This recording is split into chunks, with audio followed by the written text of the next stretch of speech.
Douglas MacMartin, work for Cornell University in the US.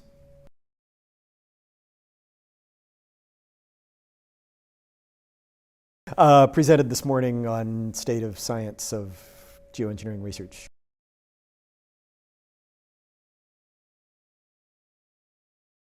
I'm one of the people who's actually been involved for quite a while.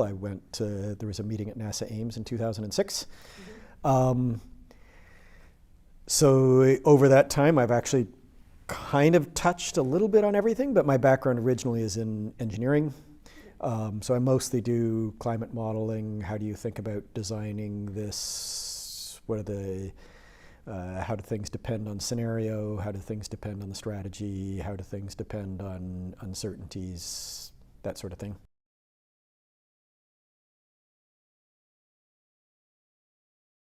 I think it's absolutely essential that we broaden the conversation and get participation from around the planet. Everyone always talks about the need to make sure everyone has a seat at the table if this ever happens, but that seat is kind of useless if they don't have any knowledge about what it means, which means they have to be involved in the research stage, not just in some eventual decision.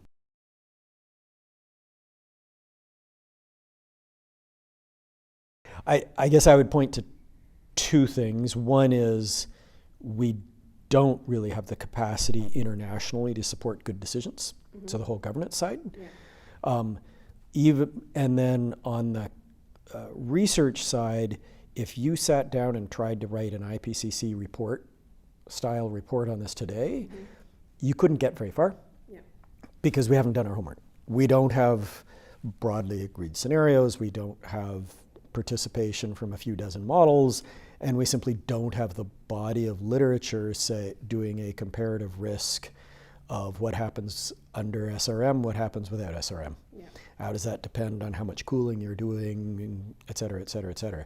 Without that, it's really hard to sort of take these scattered bits and pieces of papers and pull together a coherent narrative and say, here's what we know about what would happen.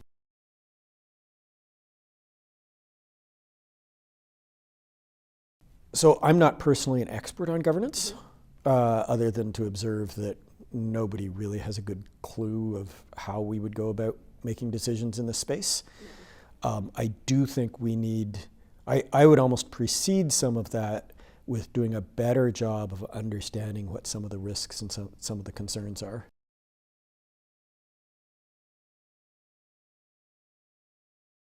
The US is both where a lot of the money to support research is right now, and it's where a lot of the expertise is.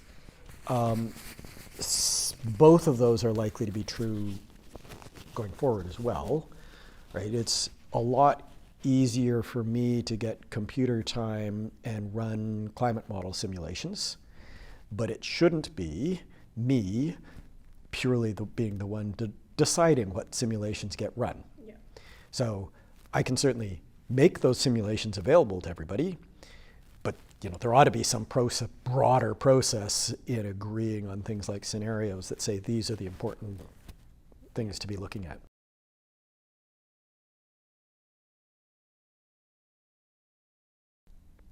It's both building capacity to actually have their own informed views, not just listen to people like me. But it's also true that they're the ones who know what matters in their part of the world. They are the ones who know when do you need to downscale to a finer resolution and when do you not have to do that. What are the crops that matter, and are they rain fed or irrigated, and how are they affected by all of the local impacts? Make an awful lot more sense for the person in that country to actually understand them.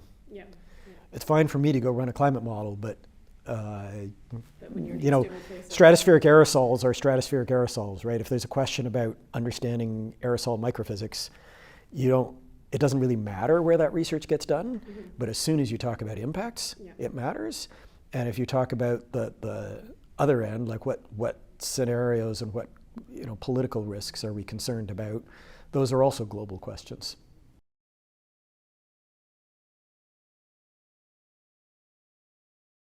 Money. So it may be that in the US has most of the money that's going into this field right now, but it's still such a tiny fraction of sort of what it needs to be able to get to a point of informed decisions.